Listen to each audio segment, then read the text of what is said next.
It's your boy Miguel Z with the Value of Wrestling New Japan Rebound Podcast. I've got a guest for you folks at StocktonCon. What up, everybody? AJ Kirsch here, the voice and the host of StocktonCon. The value of wrestling is awesome, so subscribe on YouTube. Scan the QR code right here, now. Subscribe, check it out. There we go. You'll be glad you did. Thank you, brother. Yeah, that's what. Hey, man, shout out to Value of Wrestling. I'm right here with the Big Oos, San Jose. We done shut the shit down. Love and respect, though, right? Value of Wrestling. Hello. Man, thank you, brother. Thank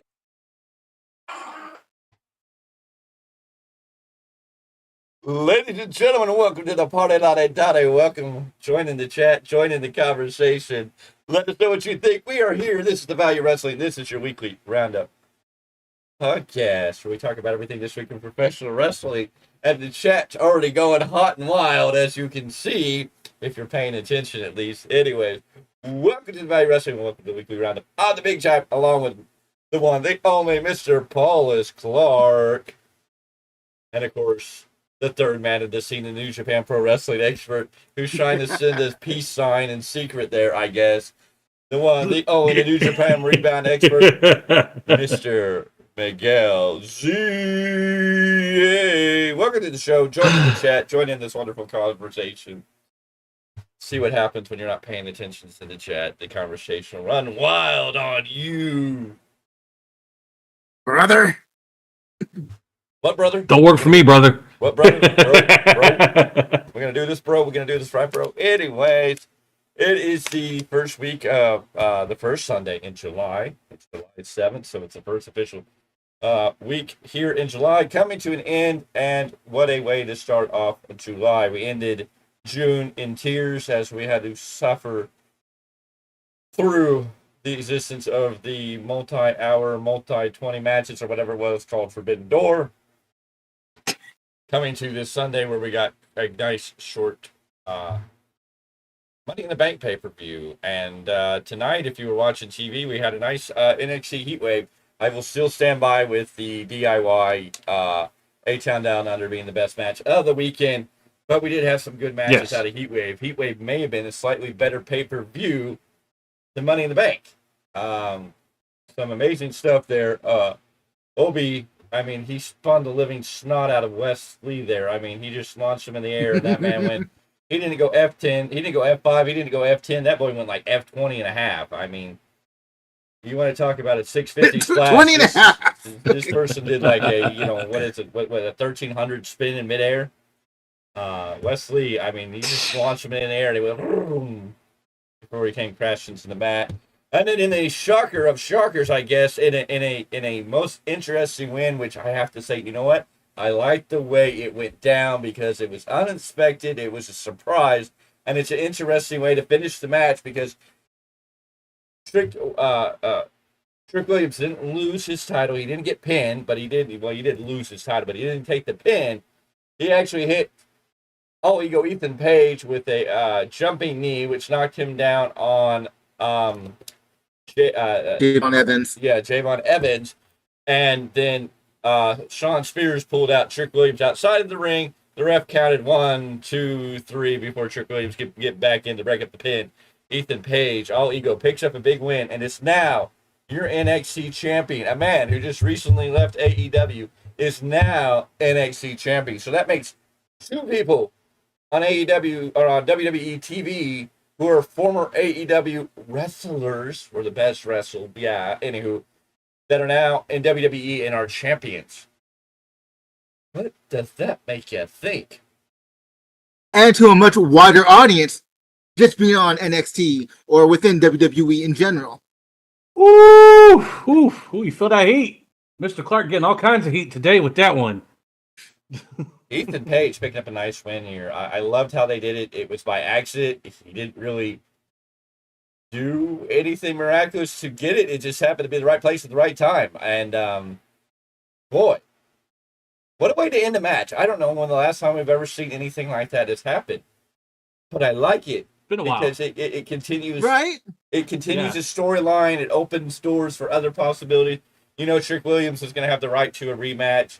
And Ethan Page, you know, the story's going to be, well, you didn't really win it. If it wouldn't have been for Trick Williams hitting you in the face with a knee and you falling down on the right guy at the right time, you didn't really win that title. So, I mean, a great story here for a young, upcoming Ethan Page. Can't wait to see what they're going to do with Ethan Page. If they're already putting him into that title position, will he carry this title? Hopefully he will carry this title. It won't be a switchback to Trick Williams. Maybe they will get Trick Williams up to the main roster because I think Trick Williams is already there. He is over, whooped that trick. I think he can translate that all to the main roster. They can bring him up. I don't know if you could do much more with Trick Williams in the NXT. Yes, he could win the title back, but I think right now with Ethan Page carrying it, I'd like to see Ethan Page carry it. He deserves it. He has every right, and I think he'd be a great NXT champion. Can we get a nice feud between him and Lexis King? Can we work something there? I'd like to see that. We'll have to see how that all works out because it seems like Lexis King and Ethan Page would be on the same side. So we'll have to see how that all plays into stories. Well, that and Lexis King's current focus is the Heritage Cup. Yeah, I know that, but I'm just saying, like, it's just how he's been presented since he came over, and Ethan Page, how he's been received by the NXT fan base. Mm-hmm. Even Sean Spears coming back, we knew that was going to be a big thing. It's just all these guys that have came back, or even the ones that are brand new, are being presented in a light that they weren't given at the other place. Yes. Yep. Exactly. And of course, if you watch the very end of this, as Ethan Page is holding up the title, the screen cut out, and we got a flash of Joe Hendry on NXT at the end of Heatwave, applying that WWE, NXT, TNA have a major crossover continuing. We already know that Charlie Dempsey was on the last group of settings for TNA, but is this going to be something leading to Joe Hendry making more of an appearance in NXT? And of course, he did tell Shawn Michaels he could show up on any brand, anytime, any place. What does this do? How do we do this? How long do we last? I mean, if Joe Hendry's getting the exposure, how much longer before WWE would want Joe Hendry as a whole piece to themselves in a way?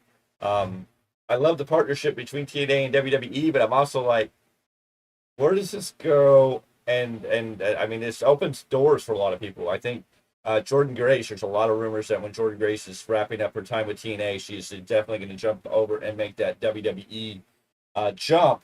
But she also knows with that WWE jump, she still can come back to TNA. Naomi has even mentioned how she's excited that she might get to make some appearances in TNA down the road for fun because, you know, it's nice to have that connection.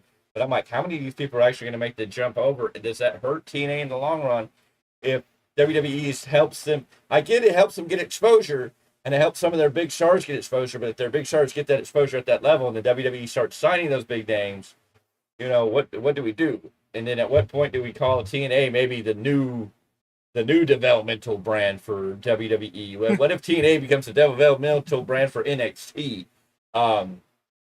Which I don't know if there's anything wrong with that. It just depends on what TNA is going to do with their company going forward. Well, I mean, and look what they're doing with some of the main roster superstars going to GCW Bloodsport and putting on a show, going to Josh Barnett's brand and helping them get that viewership, get that top tier exposure. Bloodsport, we know Noah. There's those connections with Noah. I think AJ's supposed to be going to Noah here soon again, or yes, he's wrestling for the heavyweight belt in Noah. That's where he's headed. There's a lot of aspects here, but those are great. Those are great partnerships. But the TNA, NXT, TNA, WWE is a lot more in your face and a lot more apparent, and it's like really interesting what this dynamic brings, because if we start seeing Joe Henry more on NXT, and if you're Joe Henry, if you're WWE, why wouldn't you want to be in WWE? You're here, you're getting an exposure, but why wouldn't you want to be making that big jump to the main roster? Because Joe Henry would get over huge on the main roster, and he's already got people on the main roster clamoring to work with him or feud with him. So could you imagine Joe Henry confronting Grayson Waller? Or an Austin Theory, or how about You're gonna look like the ass now. How about a Joe Hendry LA Knight feud? Yeah. Oh. There's so many guys on the main roster with the LA Knight and his. Hey, Joe Hendry and Chad Gable. Now that'd be a fun feud. Oh, that would be entertaining. Just the songs you can make about back to your Mr. question, Gable. though. Yes. As far as the different stories, all you have to really do is look at how the World Wrestling Federation was put together. Yes. As far as other talents, on how bad this could go for TNA. Yes. But it doesn't necessarily have to. And that's the thing. If there's a constant cooperation and it's going both ways, then there's no problems. No, but yes, for the paranoid induced. Yes. Right. No, I can see the paranoid induced. Well, we all know what Redacted did to get his brand to where it was, and that was tearing apart everything in his site, signing everybody. But it looks like what Triple H is doing is working a partnership. Hey, you scratch my back, I scratch yours. Well, Redacted and I'm completely content with that. Redacted went in with the initial blueprint of how things work and what seems to be the thing Tony Khan is doing. Just buy everybody out. He was either buying out your company or he was buying your big stars out and bringing them into the company. Mm-hmm. And he pretty much forced his way in there. Luckily, we don't have to worry about that so much today because Triple H is much more of a wrestler. He understands it. He worked the independent scene. He worked in WCW before coming to WWE. He knows what it means to be a wrestler and has a different aspect than what the fans want. He knows these partnerships are important. He knows what AEW is trying to do with their partnerships with New Japan, CMLL, the New Stardom. They may not be pretty, but Tony Khan is making partnerships with these other groups. Tony's initial idea was to get everybody on one ship of the underdogs, the independent wrestling companies, all working with AEW in a one versus all versus one mentality. And I think that ship went awry, and TNA obviously sees that there's a better partnership with WWE, and WWE definitely sees what the partnership is there. But again, I look at it, how much is TNA benefits from a lot from it, but what does WWE really get out of it? Other than they get to use some new talent. But in the end, the ultimate game would be like, oh, Jordan Gage is a free agent. We want her on the main roster, so let's sign her over. We love her, and we'll let her go back and wrestle in TNA, but we'd rather have her under a WWE contract and be able to make the merchandise and make the money off of her. Same with Joe Henry. Same with, WWE getting Moose over on WWE TV. Now, if they do Josh this... Alexander, I want to see him just have a one-off match with somebody. Bring him over just to give him that exposure.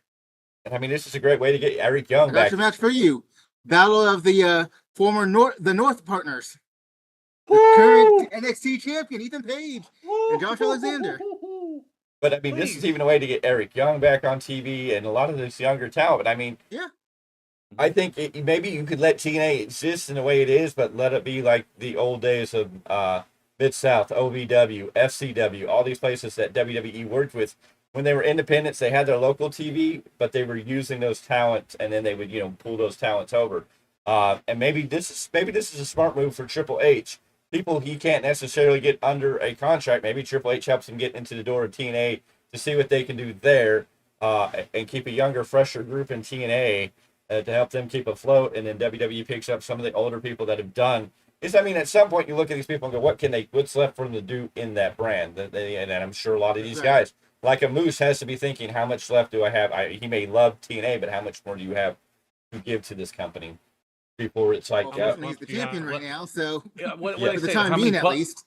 What's the best way they put it? How many bumps do you have on your bump card left? Yeah, that's what we're looking at. Yeah. Well, and how many bumps do you take for a level of TNA when you have a door that's wide open to WWE and you're looking at that door going, bigger stage, bigger lights, and nothing against TNA. TNA's doing great things all of a sudden. They're back from they seem to be leveling out that ship. You know, they switched from Impact to TNA, then they let Scott D'Amore go, and then that ship got really rocky and the seas and everything got really bad for them. But it seems they've gotten out of that storm. They seem to be leveling out with this wonderful partnership in TNA with WWE, because TNA is they've legit proved to the world. Go ahead. They've legit proved to the world that they are the cockroach that never dies. And I know we keep going that way, but it's true. It's so damn true. It's the only time I've ever liked a cockroach, called TNA. Yes. Yes.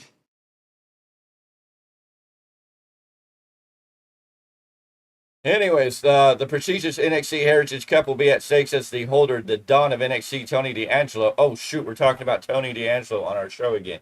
Holy shoot. Will answer the challenge of the narcissist Lexis King. Not Lex Luger, but Lexis King. In the upcoming matches, the OC are going to take on the Notorious Gallus in the upcoming matches. We're going to see more with Leslie and rumors of Joe Hendry showing up on these next set of tapings, at least for the Tuesday show of NXT. Also in NXT news, making big moves. NXT Tuesday, August 6th will present the Great American Bash on Sci-Fi. WWE and Sci-Fi teaming up again to bring you wrestling. So WWE announced that the 2024 Great American Bash NXT will air on Tuesday, August 6th on Sci-Fi, just after SummerSlam. That will be an episode after SummerSlam. But yeah, the decision to broadcast Great American Bash on Sci-Fi aims to attract a broader audience, since it won't be on the usual USA Network home. This all comes from Ringside News. WWE revived the Great American Bash as an annual pay-per-view in 2004, initially exclusive to SmackDown brand until 2006. They renamed it the Bash in 2009, and it is replaced by the Fatal 4-Way in 2010. The event returned in July of 2012 as a special episode of SmackDown, and then NXT rebribed it in 2020. And from 2020 to 2022, it aired as a special episode of NXT, transitioned into a live streaming event in 2023, and coming back on a Sci-Fi channel in 2024. So I'm kind of wondering why they got bumped from USA to Sci-Fi, but beyond that, it's a part of their network of. Yes, it's under the same umbrella. I'm sure there's something going on that day. So I mean, that's fine. I mean, that's not a big deal. We know NXT will soon go in October. At least it will be going to the CW network. SmackDown will be on the USA Network in October, and Raw will be on the USA Network come October. At least until the end of the month, and then the big change for Netflix coming up. I was gonna bring this up because you brought up like why getting bumped or whatever. I mean, could this have anything to play into the Olympics coming up? Because a lot of that is shown on those networks. That may be it. That may be it. About what's showing and why they had to bump it. Because I know Peacock is going to have a lot of it. But I know USA does show some. Yeah, well, that's all NBC. That's all NBC Universal, so it may have something to do with that. So I mean, it'll be interesting to see what. At least they know how to plan it and plan ahead. And hey, we got this channel open for you. Unlike another company, we're just going to change your day, and hopefully people will come and watch. Yeah, it's going to be the Olympics. I feel like the NXT regulars will. The Olympics, well, and they're going to follow that to the end of the earth. They're going to make it a big pay-per-view. They're going to put it back on Sci-Fi. I'm sure they'll build up some of that nostalgia. I wonder if they'll do anything with an ECW vibe to just throw back to the ECW sci-fi days, just for, you know, entertainment purposes, maybe just to draw a couple more audience. Oh yeah. In other news, Yeah. Stephanie Valcour, who we recently saw wrestle against Mercedes Moné, the Wish version of Sasha Banks, the CEO of Nothing, at Forbidden Door, where she took the New Japan Women's Open, Strong Open, Open title, whatever it is. I can't keep up with the mighty titles. Strong Open Weight title.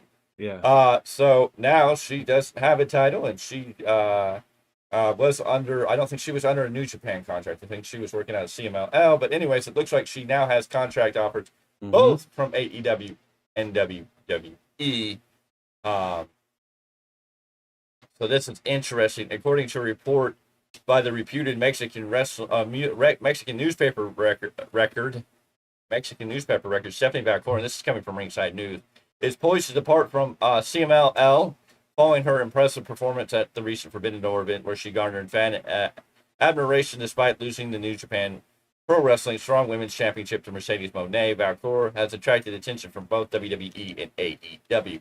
It was noted that executives from both companies have approached her with multiple offers aiming to secure her talent for the respective rosters. In the coming days, it was noted that Valcour will make a decision on which company she will sign a multi-year contract with, aiming to further her career with international exposure. Well, Stephanie Valcour, a name to some of us who's brand new, a name to others that we may know. We've seen what she can do on an AEW show, Forbidden Door. We know Tony Khan, if he wants her, he's going to throw a lot of money at her. WWE may not be able to offer her the money that Tony Khan's going to offer her, but hopefully they can offer her more prestigiousness, more time, and she might be a better fit on a WWE roster. At least she can get the time in NXT to develop and maybe be made into a major star there. AEW, she's going to get lost in the shuffle of women. There's not... Tony can't book beyond his hand. Okay, I can book 5 people at a time, and that's pretty... Tell me if I'm telling a lie. How many big... No, You are saying telling a that. lie. You are absolutely telling a lie. Okay. You can't book for 5 people. Well, it seems like there's like 5 people in his radar that he keeps as the main stars, and then everybody else is just kind of shuffled around. And I don't think Stephanie Valcour is going to be one of those women. I mean, she'll have that quick pop, but when he gets bored with her, she's off to the sideline, and she's going to be like Thunder Rosa.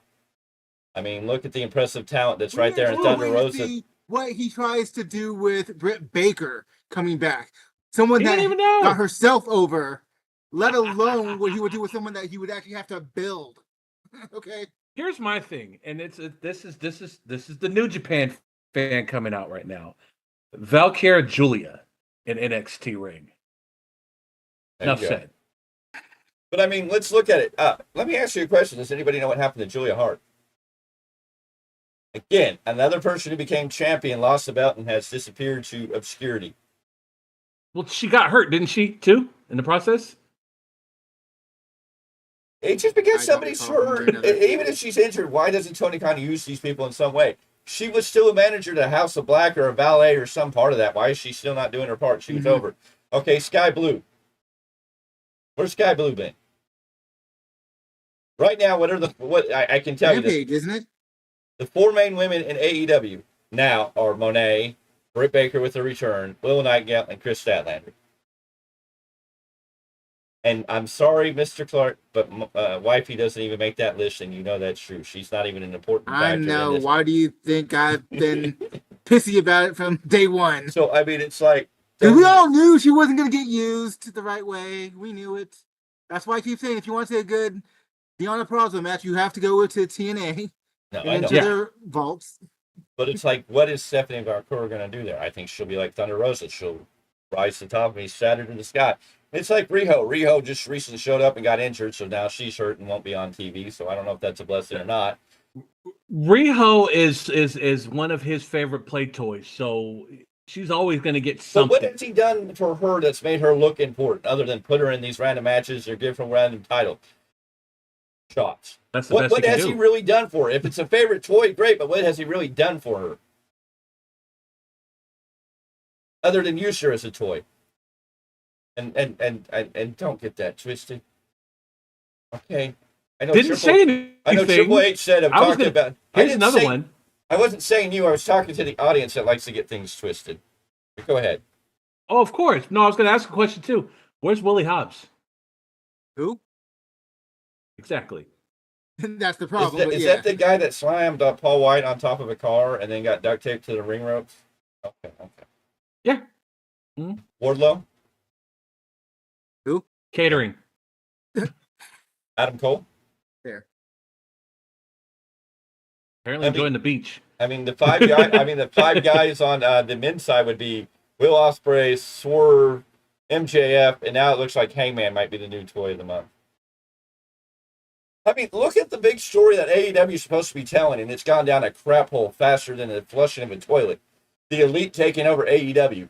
That's that storyline not just like died, like, and they're going to rekindle this feud to create this blood and gut match just so they can have this wild out there, everybody get their finisher off and beat everybody up and bleed and do all these flippy flies and fly over all the place and somebody kill themselves. Thumbtack Nikes, well, I mean, explosive Nikes. I mean, and I don't know how you top the Anarchy in Arena. You lit somebody on fire, so I don't know what you're going to do with blood and guts. That's going to top that. I'm worried. I still love though how people have gotten so mad about that. This isn't wrestling. You set a man on fire. So did Kane, but that was wrestling. Yes, but telling a story. Thank you. But they at least made that make sense.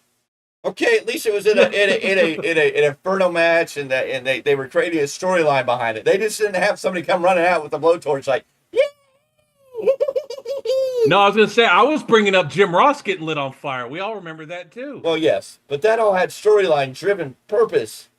There was a reason for it. It made sense. You're telling me Darby Allin didn't make sense to you when he's been called a loose cannon. He's this, he's that. He has no regard for his body, let alone his opponent's body. I'm not saying Darby Allin doesn't make sense. I'm just saying to add a blowtorch in it just to light somebody on fire in a match, which is kind of, okay, that was a little over the top for me. But the only thing more Darby Allin than that is Darby Allin getting hit by a bus, okay? Well, he's gotten hit by 2 buses now, so, I mean, it is what it is. Fair. But, I mean, it's just like, but you know what? Now they got to go into blood and guts, but how do you top that match? Till this day, without being overtly dangerous, I have no clue. Till this day, the most sane bump I've ever seen was Sammy Guevara with the golf cart when Matt Hardy hit him with it. The way he sold and flew off of a golf cart was still entertaining to me. I thought the most dangerous one was Hardy off that scissors thing and missing the table. Ooh! Yeah. That match should have stopped after that. That was... Yeah, the golf cart thing was cool, but I think that was the more serious one in that match. I think he speared or drove, and Hardy hit his head on that concrete. Missed that table. Yeah. But anywho. But again, how do you make blood and guts top that now? And now you don't have Team AEW going into that. You're going to have this weird, funky team of what looks like Mark Briscoe, Kyle Fletcher, Swerve, and I'm assuming the Acclaimed against the Elite, and I'm sure Hangman's going to join them. Because Swerve's going to join the other side, and Hangman's whole mission is to kill Swerve. And I don't even care about this new Hangman. Everybody can be like, oh, we're going to have a legit lynching. We already had him lynching. They already did that. That's nothing new. They already lynched Hangman. I mean, how can you have a... And they lynched Darby Allin upside down. That's right, too. So, I mean... I guess maybe Blood and Guts is going to have to be one of those explosive ring matches, just to take it to that new level. At least it's an exploding ring that sets off like a bum firework on the 4th of July rather than going back to Onita's day of hey, I hope they have an explosive ring and they screw it up and it catches the whole ring on fire and Tony Khan can't afford to buy another one.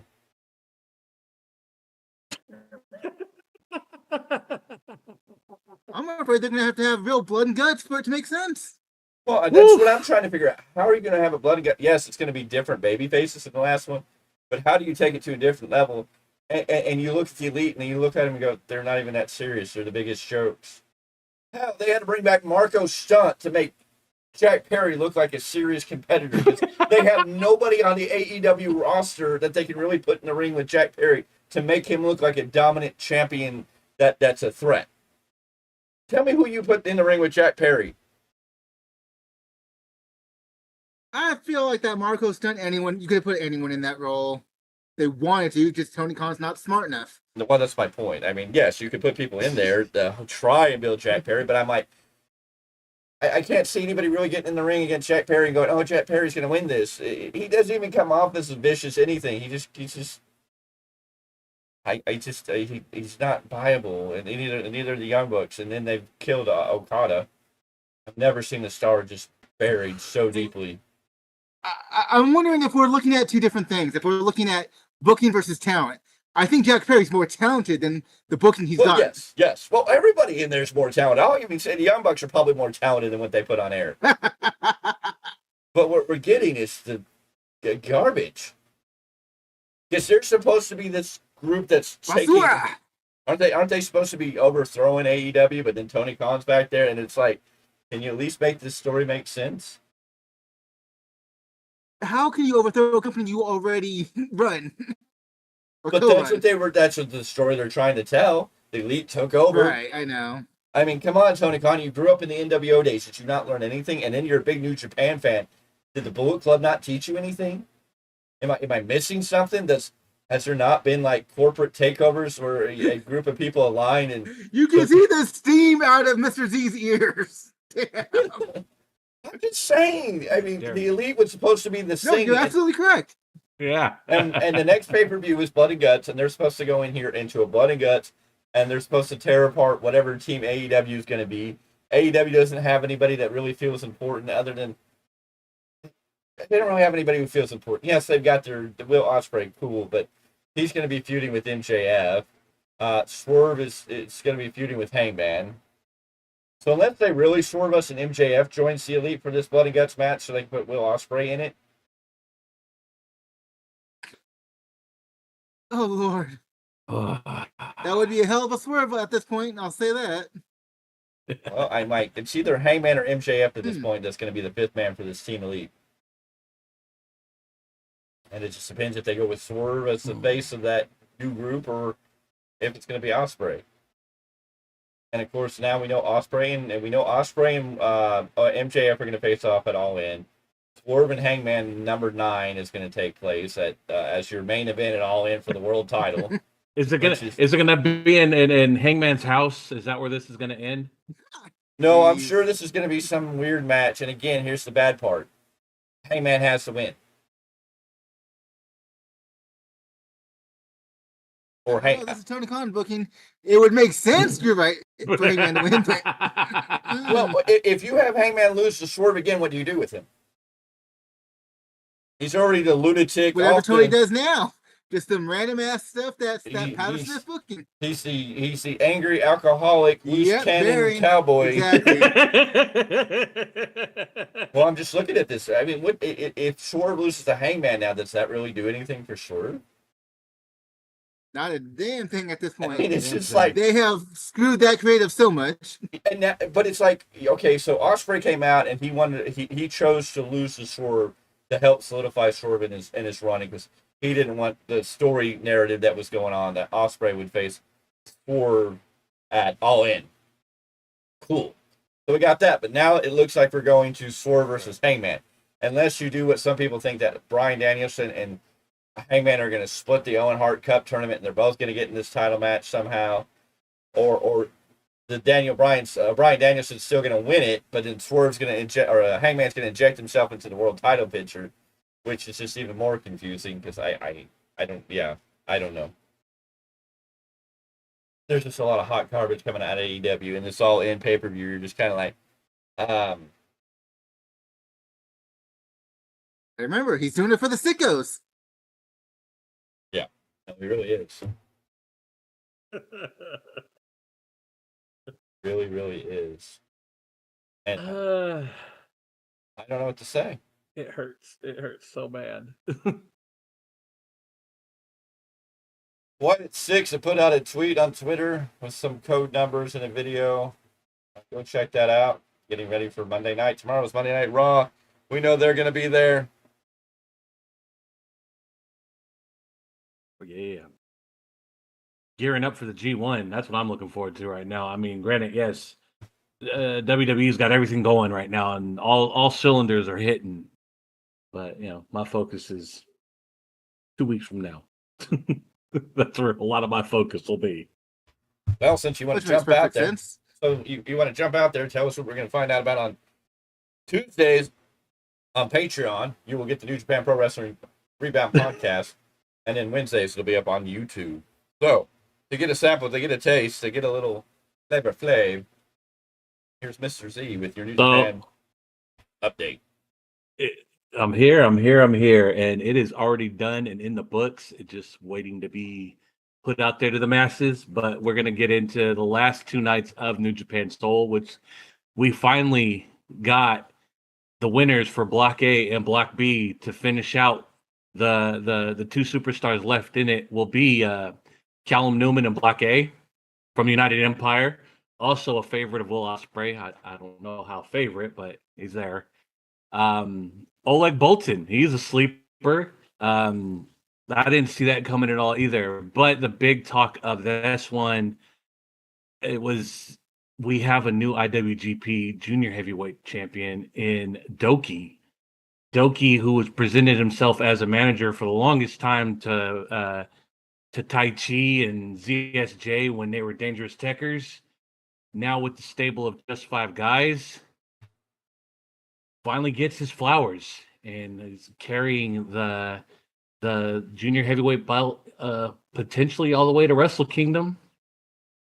We'll have to see what happens with that. And then, of course, folks, I'll do I did a rundown of the coming up card for our kickoff of the G1. A lot of good matches, but I think I stayed on there a few times. I've got Jeff Cobb winning the whole damn thing. He's come so close. I'd love to see him run the table. I think a bunch of people need the tour of the islands. Yeah. Starting with the casting couch himself, but I guess we'll have to wait for another day on that one. And you will find out all that on Patreon on Tuesdays, and Wednesdays that'll be back up on YouTube. Injury reports coming out from the weekend. Coming out of Money in the Bank injury report. It was noted that Tonga Leo had hit his head on the table, but seems to be perfectly fine, suffering no injuries. Chelsea Green going through a table, reporting that she's not able to walk on her Twitter, but it seems to be okay. She may sell that storyline for her own behalf, but not seriously injured. Zoe Stark taking that nasty bumps with Io Sky through the ladder and off. She seems to be okay. Chad Gable was confirmed to be okay after his big spot. The referee in the main event match last night, Money in Bank, after he just returned from injury, seems to be doing just fine too. But coming out of Collision last night, Riho was injured. Riho making a surprise appearance on Collision and then suffered an injury during the match this past Saturday. Riho was set to be in a feud with Serena Deeb, but will now be out for at least 4 months. So again, she just came back from an injury, if I'm not mistaken. I guess that's good news, because if you watch the Jim Cornette show, then you won't have to worry about Jim Cornette going, Riho! And if you know, you know. That's what's funny. Yeah. Well, it's either that or he's calling Ishii a human baked potato. So, yes. And then take his shit. But he'll never... There's one thing I know, he'll never disrespect Minoru Suzuki. He calls him Murder Grandpa as everyone else. It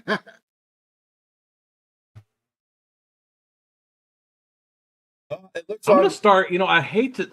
go ahead. Real quick. Go ahead. I hate to say it, but how many more injuries need to happen before Tony thinks about it and be like, we're doing too much? Hey, I'm shocked that he's got so much money and so much talent, I don't think he'll think about it. Yeah. Okay. I'm shocked now that AEW will start facing censorship, though. Really? Yes. Yeah, you haven't started seeing it on Dynamite and stuff, where they're starting to get slowly censored out on things? Yeah, AEW is going to have to pull back for the way they were running things. Coming from Sean Ross Sapp, it seems that WWE will consider 2 new titles for the women's division on the main roster. Big reports coming out that WWE, Sean Ross Sapp, have made what could possibly be the women's Intercontinental and the women's United States Championship being heavily reported here and there. It has been an AI generated photo that is out there, but Sean Ross has said that there is talks about introducing these two titles in the women's division on the main roster. They just recently released the Women's North American Championship in NXT, so I don't think it could hurt if they're going to bring in more women to the main roster. That would be a bonus, and it would actually help build some of these other women, because I think Zoe Starks would be a great Intercontinental Women's Champion or a great U.S. Women's Champion. I think you could do something with Shayna Baszler. Ivy Nile. Ivy Nile. Well, Ivy Nile, I don't know if yet. I think she needs some more time there. I think Shayna Baszler. I said Shayna Baszler. Right after I said Zoe Starks, Shayna Baszler would be good, and then he said Ivy Nile, and I was like, I don't know if Ivy Nile was quite hit that point yet. All I heard was Zoe Stark. Yeah, and then I said Shayna Baszler. But Maxine, I mean, it'd be a good way to maybe give Maxine the title for fun. Be a great title for Piper Niven or Chelsea Green. I mean, there's a lot of people who could play into this. This would be a better thing for maybe a Tiffany Stratton to be carrying one of these titles in the meantime. But there's a lot of opportunities. I think it could be a great idea if they pull the trigger on it. Right now, it's hard to say. I know Sean Ross Sapp seems to be saying there's reports that he's getting stuff, but I mean, there's a lot of pictures out here that are AI generated. There's nothing coming out of WWE at this point. But there has been talks, and I think there's been talks for a while off and on. Your thoughts? I'm all for it. If they want to bring a mid-card strap for the girls, for the women, by all means, I'm all for the showcase.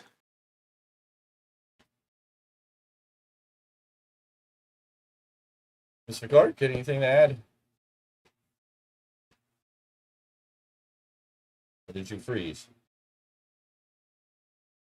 Not really. This is the only piece of news that I found that I was going to bring up. And it's like, well, there was nothing else out there You took was of interest to me. the Clarke report away. Yeah, I guess we canceled the Clarke report for this week.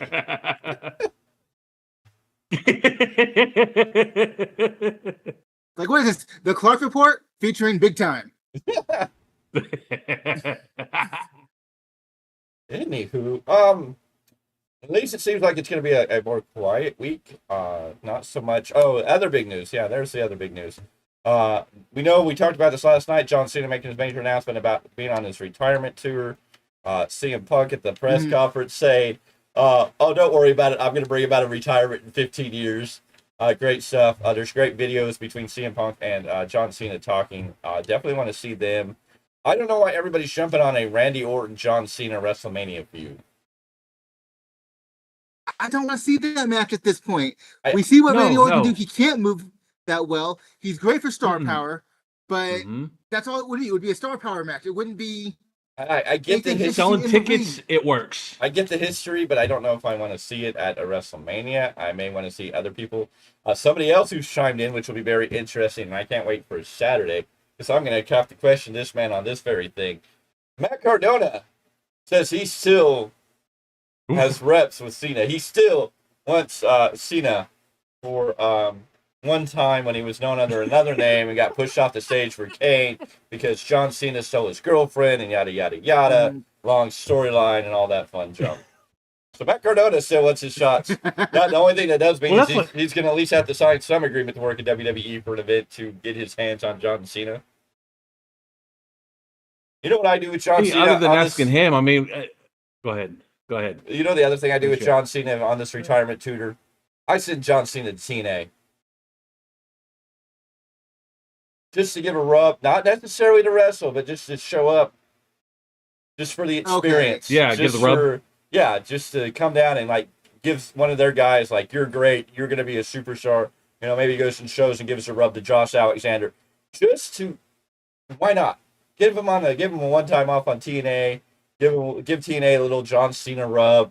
It would get a lot of eyes. People would be like, what's going to go on? But go ahead, Mr. C. I can see that.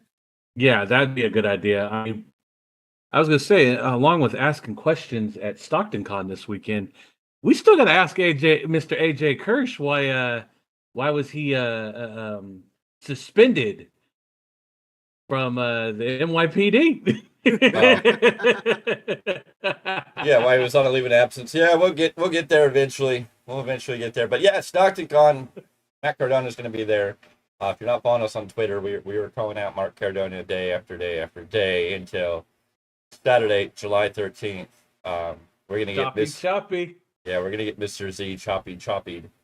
I'm hoping. And get it all recorded for the show and hopefully get a shout out maybe a few times. We're also going to get to talk to our buddy AJ. It should be fun. Can't wait to see AJ there. Lots of stuff going on this week with that. Other than that, it's going to be a quiet week. I was talking to my wife, and she brought it up, and she goes, "Why don't you guys, if you're really going to get him to do it, you should have him do it like a Jackass opening." I'm like, no. I haven't watched Jackass in so long. I don't even remember how that would work. This is Miguel Z from Value of Wrestling. Yeah. Oh yeah.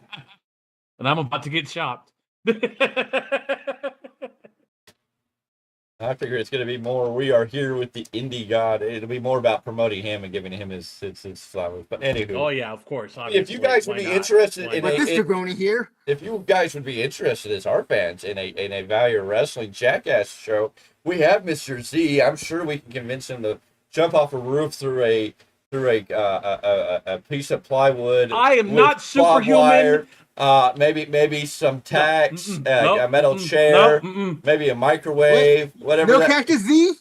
Yeah. No. Superhuman, you can have that. Yeah, that's all you, brother. By all means. It's okay. If you people request it, then he has to do it. All you have to do is request it in masses. He will have to make the people happy. I'm 40 years old, man. I can't recover from these as fast as I used to. You'd like to see Mr. C wrap himself in barbed wire and run head into a car. We could make that happen. If you want to see Mr. C ride on the top of a car down the road, WTF. Doing 30 miles per hour, we'll make that happen. No. What about Mr. Clarke? Can we get him to? Oh no, we can't get him. We can't get him to do anything. He's hiding out in Utah. It's on video. Beyond that, are you going to fund the money to get my ass back to California? Ladies and gentlemen, go fund me to get Mr. Paul. But I'll tell you what, if we can get Mr. Clarke to Vegas, we can see what we can get him to do while he's there. Hey, if you go to our GoFundMe, which is in the link in the description below, and help us get to Las Vegas, we'll pull off something. I don't know what it'll be. We'll do something star-studded. Maybe we can talk to some people. We'll get Mr. Z on a stripper pole. No. You don't want to see all this. I'm not party boy. They're gonna see all that when you get choppy.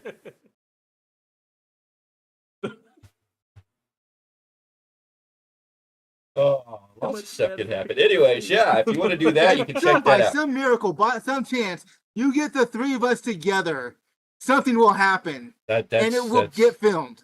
That's the truth.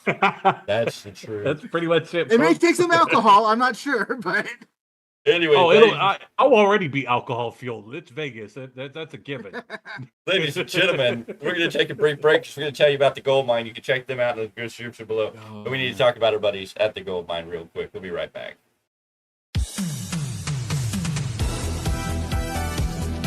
This is the Value of Wrestling on the Big Tyme, and I'm here with some great news. Are you a Funko Pop collector? Are you searching for some hard-to-find Funko Pops? Are you just looking to complete a collection? Well, the Value of Wrestling is teamed up with the Goldmine. Yes, ladies and gentlemen, the Goldmine, which can be found on Facebook, or by going to the description below and clicking the link, you can sign up to join the Goldmine, who will help you find those hard-to-find, rare pops. They'll help you complete your collection. Just let them know when you're signing up what Funko Pops you're looking for and that the Value of Wrestling sent you. The Goldmine, the ones that are going to help you to find those rare to find pops and help you finish your collection. All can be done. Goldmine. Sign up today and make sure you tell them the Value of Wrestling sent you. Alrighty, we're back. Yeah, let's go check out the Goldmine They help you find Funko Pops like the ones behind me. They help you complete your collection, whether it's WWE, wrestling related, or any other Funko Pop. Check them out. Facebook, sign up, tell them the Value Wrestling sent you. I know Mr. Z is waiting for this weekend to get his newest piece to the collection. He's also been in Stockton too, so if you follow him there, if you follow him on his page, he'll show you where he's at. He's been out there a lot lately too. I don't know if he's been in Stockton.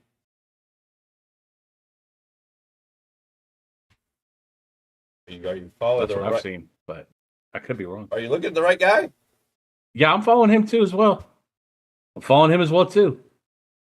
So either way, he'll find the pops we need. I mean, obviously, he goes out there and finds the pops. He's all over the place. He's helped him find a lot of them. Yes, find good ones. That Mankind one, the one that we've seen together, that was the big one. I was like, this that's right insane. Yes, sir.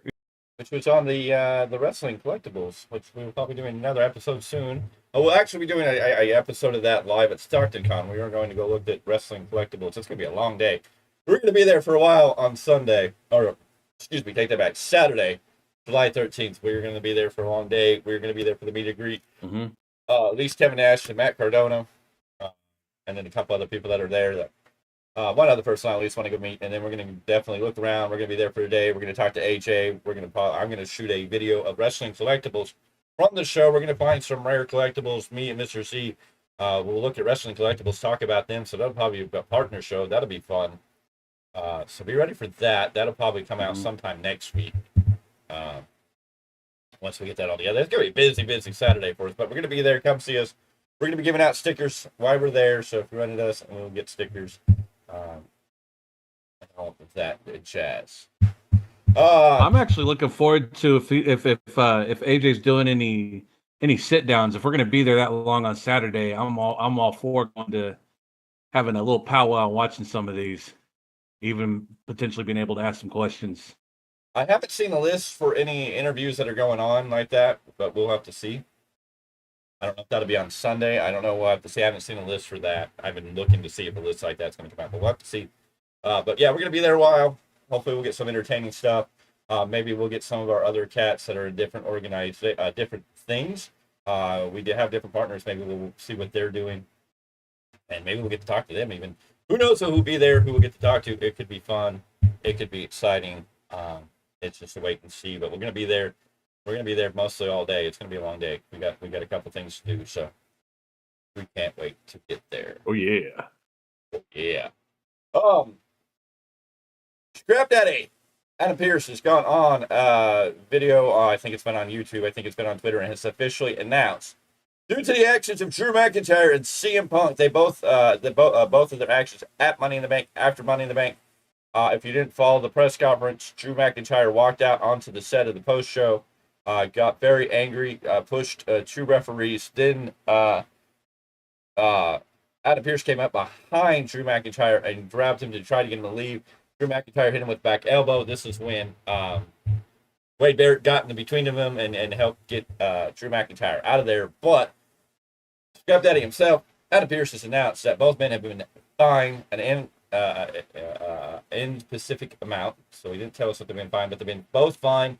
And Drew McIntyre is indefinitely suspended at this time for hitting, for laying hands on the general manager, even if it was an accident. How long will this last? Is this building to a SummerSlam match, or is this how they get past SummerSlam? Are they going to get Drew McIntyre suspended where he can't be at SummerSlam so they can push this feud out a little longer, maybe to the newest pay-per-view that they've already announced? Not announcing a September pay-per-view. We know at the end of August we got the Bash of Berlin. I don't know if we're going to do an August or a September pay-per-view, but we know on the 1st of October, I believe it is, 27 years to the date of the first one, Bad Blood's coming back. And Bad Blood was the first ever Hell in a Cell between The Undertaker and Shawn Michaels, and the debut of Kane. So I'm assuming we're going to get a Hell in a Cell at Bad Blood. Will this be a feud that's built to a Bad Blood match, or will we hold this all off until we can get to Bad Blood, where these two men will meet for the first time in the ring?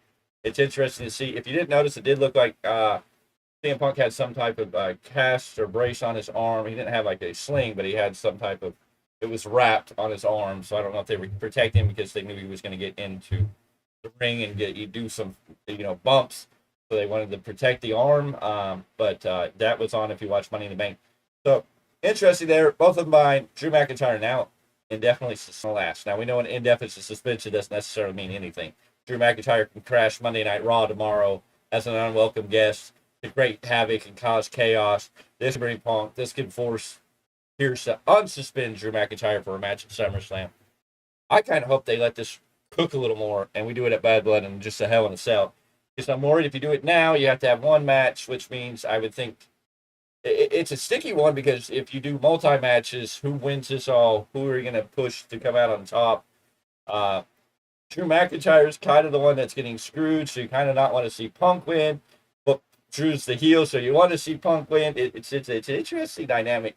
I kind of hope that we get this one-off match, hopefully at Bad Blood for now. I'm not saying that their feud can't continue, but I don't know if I want SummerSlam, Bash at Berlin, Bad Blood for these, 3 matches. I'd rather see one, let it breathe, and then come back to it again later. I'd rather see Drew. This is one of those feuds that could last years. Yes. If they wanted to, But you have to have it make sense. You have to involve other aspects and other people. But this is a pretty. Yeah, I'm kind of with you. I would rather see this at Bad Blood. Yeah. There's a lot of heat here. They made it really big. They keep escalating it. And I think they should escalate it. Hell, does one of these guys wind up at the other guy's home or something? I'd love to see this escalate even. I'm just saying, it's getting personal. Let's take this energy. If you rush this to SummerSlam, I feel that it'll have a match, but I think if you take it to Bad Blood, you take the Hell in a Cell. Punk beats Drew McIntyre. Drew McIntyre can go off for the rest of the year. Maybe he comes back at Royal Rumble. Maybe he eliminates Punk at Royal Rumble, and we go back to Punk Drew McIntyre at WrestleMania as a big redemption point. I don't know. I don't know if I want that. I'm kind of in favor of Punk winning the Rumble this year, maybe going on to win a world title at WrestleMania, having the main event that he was supposed to get this year, because they are teasing him in the Seth Rollins feud. Do we get the title back on Seth Rollins somehow? True. There's a lot of fascination there, but I really love to see Punk at least win the Rumble. And I don't know how many more Rumbles Punk has. But again, he just said, oh, don't worry, 15 years down the road, I'll bring John Cena out of retirement. So I don't know when Punk decides he's going to decide to retire. He's having fun. I love the new Punk we're getting. But I'd love to see Punk win the Rumble in 2025. I'd love to see Punk in the main event, getting his main event here. But it's going to be interesting how this all plays out. But WWE doing a lot of great things because they got everybody talking. You're talking about the Bloodline, whether it's all that good or all that bad. I know a lot of people are upset that the Bloodline storyline, the match was the greatest. A lot of people hitting on Tongaleo for the botched low blow and just being not very good. And of course, I know a lot of people are upset because Damian Priest got his shoulders counted for 3. Seth Rollins should technically be the world champion, but somewhere in that whole mess is the botch. But I know a lot of people, the storyline with Bloodline, I know I'm not completely happy because they haven't made these guys get savage, as we talked about that last night. But the Bloodline story is still an interesting dynamic because there's other pieces that are coming. Where's Roman Fitness? Where does Jimmy and Jay? Where does The Rock play in all this? How does Cody, Randy, and Kevin Owens, Sami Zayn, all these other people that are plugged into the history of this Bloodline? That is a 4-year story now. It's not ended just because Roman lost the title and he's not running the Bloodline. This is the same continuation of the story. It's just opening to the next chapter. So it's going to be interesting how all these people play in and where they all go and what pieces. We know Solo versus Cody Rhodes is probably going to happen at SummerSlam. SummerSlam is going to be big. SummerSlam is going to be huge. There's going to be a lot going on at SummerSlam. So it should be interesting. Biggest party of the summer. Now, again, maybe it's 2 nights, I believe, this year, too, right? No, that's not until 2026. That's 2026. Okay, next year. Okay. No. Just double checking. The year after that, 2026. Well, but you get what I'm saying. I get it. But maybe we don't get Solo versus Cody at SummerSlam. What if Solo is building this for The Rock to make his return? Another idea that could be coming. So that's good. The Wyatt Six Final story. Boss showing up? The Wyatt Six storyline we know is starting to brew and get some traction under it. Gunther's got an amazing storyline. We know he's going to go into SummerSlam and face the champion right now, who is Damian Priest. Drew McIntyre, CM Punk got a great storyline. Seth Rollins now involved in that storyline. How do we spin this all around? Are we going to get Seth versus Drew on who's going to get the bite Punk first? Lots of interesting dynamics. Chad Gable's got a great story. Is he going to align with the Creeds? Are we going to get a new Alpha Academy? What do the White Six want with Chad Gable? And when are we going to see them in the ring? The women's division, Tiffany Stratton is now your Money in the Bank champion, or Money in the Bank holder for the women. When is she going to cash in? Bayley's got Nia Jax to worry about at SummerSlam. And Liv Morgan's on the Liv Morgan Revenge Tour. When does she run into Rhea Ripley? When does she return? And we know that Dominic Mysterio is teaming up with Liv Morgan on Monday Night Raw to take on Rey Mysterio and Zelina Vega. When does Mommy return? Let alone Damian Priest and Finn Balor and their tension. And, of course, the best match of the weekend, we got new tag team champions. The story is finally starting. DIY. We know that's going to be a great story because they're going to carry those titles until they drop those titles. And then we're going to get Ciampa turning on Gargano. And then we're going to make Gargano $1 million. Can't wait to see Gargano win a singles title on the main roster. There we go. Can't wait to see. Well, we've seen what he could do with the North American title and the NXT title. Can't wait to see Ciampa. When we get to that main roster run. Can't wait to see Ciampa maybe win the Intercontinental title, the U.S. title, and run and bring back Goldie. And that storyline. I mean, there's a lot there. There's a lot going on in WWE that you can be excited for. AEW, you got Will Ospreay versus MJF, which is cool. It's going to be a cool match. It's going to be good in ring, but once it's done, it's done. There's not going to be anything because Tony Khan only books for his pay-per-views. Folks, do you see how this is going? You see, folks, this is what's going on here. We got stories for days to talk about going into next year for WWE. And next year, next 2 years. Yeah, and then you got AEW.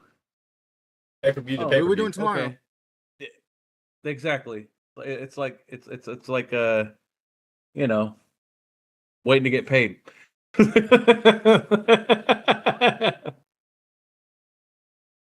Anyways, anything else we want to talk about tonight, gentlemen? I think we've covered every major piece of news.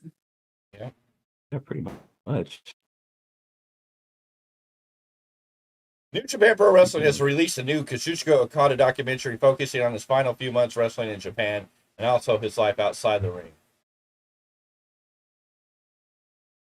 They're trying to bring him back. They're trying to build him up again. They're trying. Keyword. New Japan's trying to build up an AEW star. Maybe they feel bad for Okada. They're just trying to, remind fans of what he once was. Tanahashi feels bad for Okada. The Scissor Ace feels bad for Okada. Can you please make it make sense? I didn't say you said that. I'm just trying to get where your logic road is coming.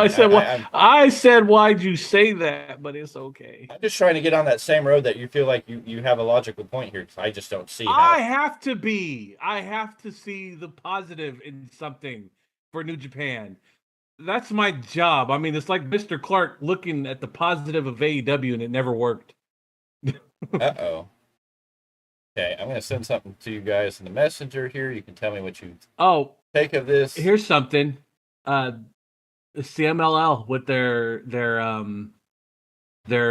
co-event with New Japan Pro in San Jose. We will get Stephanie Valkyrie and Luvia for the CMLL women's title with Stephanie Valkyrie defending that belt. Now, if you look at what I sent you, I'm not worried about how it says Sammy Guevara, but I'm looking at the character they're showing. I guess this was from that portal jump video. I don't know who this is. I'm looking more at this. I guess this is coming out. Not going to lie, if this is Sammy Guevara rebranding, this is probably the best thing he could do. This looks like it's part of that portal video because they showed something, but it was real fast. So it looks like somebody framed it. But this looks like somebody in a mask, so I don't think it feels like Glacier, but it's not Glacier, that's for sure. Does this look like anything? First of all, you know Glacier's shape that he's in now. Does this look like anything that would have been Prince Puma related? No, not really. If you've ever seen clips of Lucha Underground, no. Yes, this looks like some Mr. Clarke. Real quick, I know we're talking about that, but the event I was talking about for San Jose, Gabe Kidd, Ultimo Guerrero. Was the last time we've seen Ultimo Guerrero in the ring? On Collision. It's been a good minute. No, he was on Collision. He was on AEW TV. Oh, he was on Collision? I don't watch AEW programming anymore outside the pay-per-view. I think like in the last 2 weeks, because I talked about it on this channel, and you guys were like, oh, yeah, Ultimate Guerrero. You're excited. But we're gonna get. Yeah, but doesn't mean I've seen it. It just means I acknowledge who you're talking about, and I've seen him in the past. Then their main event for that night, we're gonna get Rocky Romero, Valador Jr. versus Doki and Mystico. Should be a solid junior heavyweight match. It would be a solid match for sure. Mm-hmm. AEW files a trademark for hologram, which was in that video that said c./holo.grm, which is hologram. Sean Ross Sapp is reporting it is a person, which we see that lucha mask, which I just sent you. Or that costs, I don't know. So unless it's somebody, if it's Sammy Guevara, I mean, what do we say? Like, what do we say?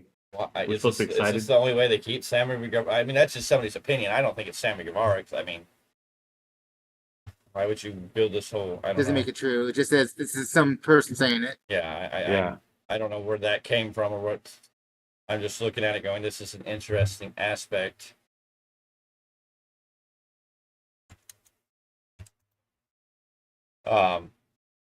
Mysterious hologram.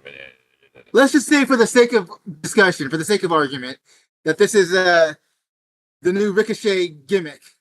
I mean, having a kid become Axiom happened to work for him because he's good at what he does, not because the gimmick itself, as the premise, it was good, but just the fact that a kid / Axiom is that good. Could Ricochet turn this gimmick into something?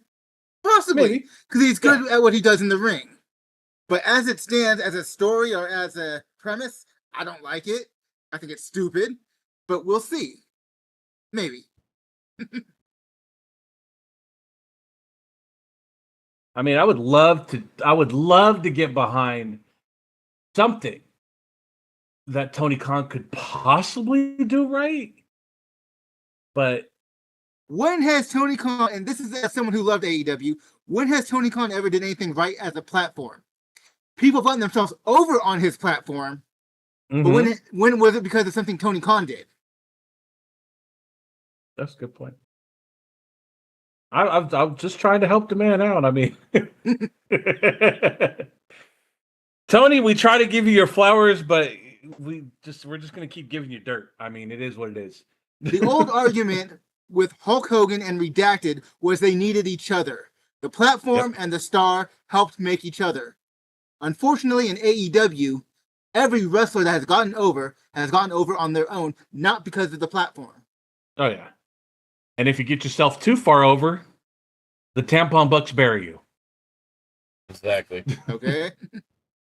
It is in reports with Fightful different outlets that this could either be a Sammy Guevara or a Ricochet thing. Nobody's certain, but these are the two names that are being talked about as this new character. The idea being whoever jumped through it's going to be a hologram, whatever it's going to be, but whoever was jumping through the portal to become the mysterious masked wrestler. Okay. If it's Sammy Guevara, it's like, okay, I guess this is the way to redo things, but I don't get it. If it's Ricochet, cool. But that don't make sense either. Why would you change, unless he's going to take off this mask, why would you change up Ricochet so much? Because you would want Ricochet to be seen, because Will Ospreay wants a match with Ricochet. So I don't know why you would mask Ricochet.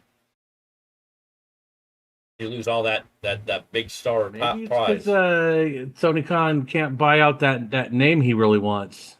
I don't know. Bring back Prince Puma. I don't know who has the name right to Ricochet. That's true too. No, I would think Ricochet, because he had it before he came to WWE. Yeah, it's true too. Yeah, I think that's his name. Period.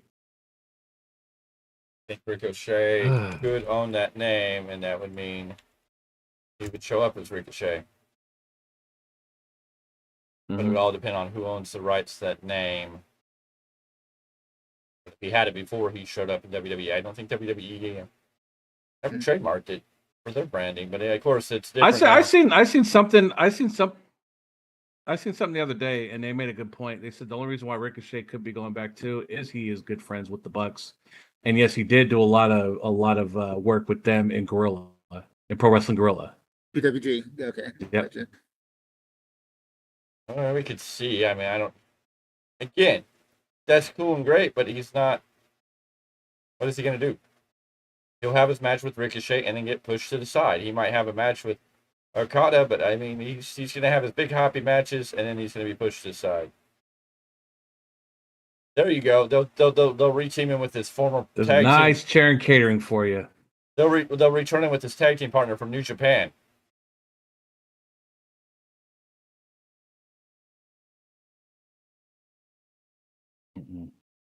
Well, it says here on November 7th at Power Struggle, Ricochet tagged up with Seidel to defeat Roppongi Vice in the finals to win the 2015 Super Junior Tag Team Tournament. Mm-hmm. I know. That's why I said don't say that. And they also defeated the Young Dragons. And they defeated the Young Bucks and Red Dragon, too, in New Japan. Yeah, I know. Well, I mean... Yeah, I mean, a rematch against Roppongi Vice, I mean, makes sense. I mean, they do deals with Rocky Romero. But Rocky Romero has a position both in New Japan and AEW as some type of the president over talent coordinating or whatever. I don't know what they said. He's their middleman. Basically, yeah. He has a position in both companies. Yes, I get he's basically the middleman. Anywho, ladies and gentlemen, I think we should get out of here. I think we're beating a dead horse. Is there anything else you want to say, gentlemen? Where's the horse?